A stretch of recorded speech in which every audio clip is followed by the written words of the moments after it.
Good afternoon, Audi troubleshooters. I'm having a problem. I have no heat. I have heat. It comes out a little bit when the car's warmed up, but if you the higher you turn it, the cooler it gets. If I shut it off and then turn it back on, it'll be warm for a second, but it's never really hot. And it's been about 5 degrees here in Michigan lately, so it's been pretty uncomfortable driving.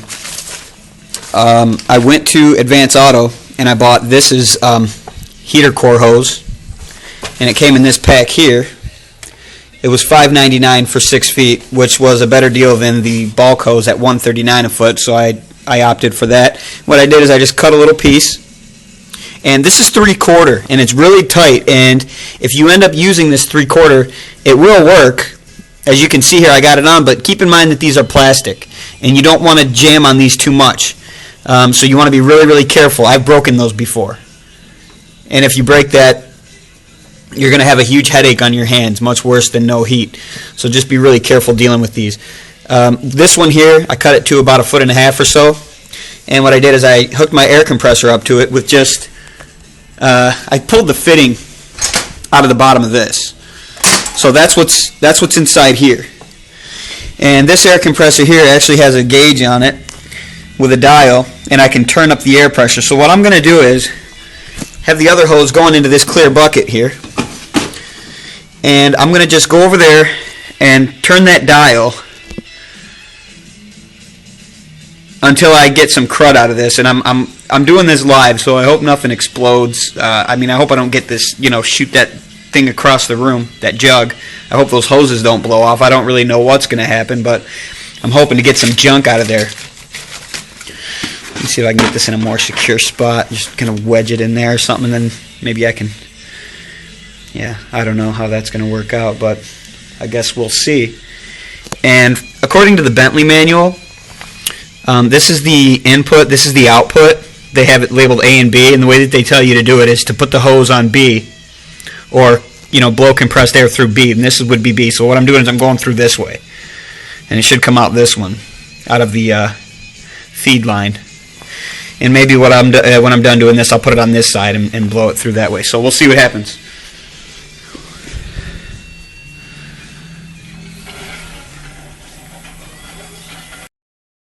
Alright, just finished.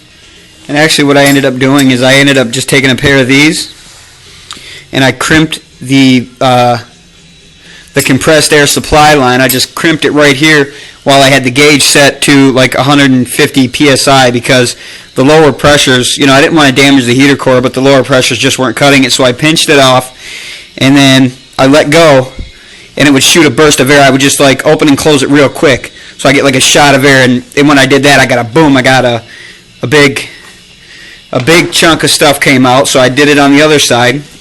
I blasted air through here, and whatever came out this end, I got some actual chunks of some stuff. And if you look at that, let's see, look at that. You can see those big chunks came out. So let's see exactly what I got out of here. This is a bucket, pretty clean.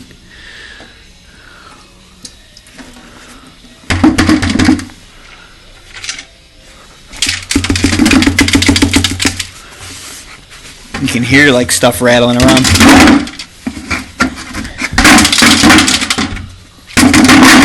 There it is.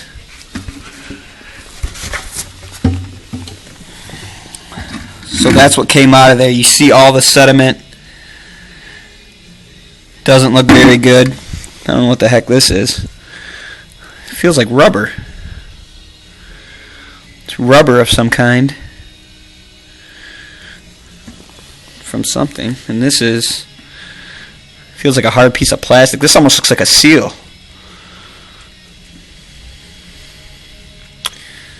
This feels like a piece of old gasket plastic material or something. I don't really know, but that's what came out. So I went ahead and put everything back together, and I'm going to start it up and see if I got heat. Alright, troubleshooters, I just got done.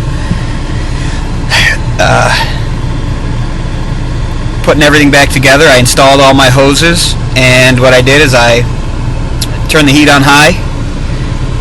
I pulled the bleeder hose off, and I got the air to come out until I had a nice steady stream of coolant, so I knew that it was done. And I have heat. I have hot heat coming out of these vents right now. It feels awesome. And the car has been blowing warm air since it was just above the sea, like any other normal car would. So let me show you real quick how to bleed this system. It's really quite simple. It's not as easy as on that Chevy where it's got a screw, you just turn it and bleed it and it's done. You got to actually just pinch this clamp here on this hose, pull it back.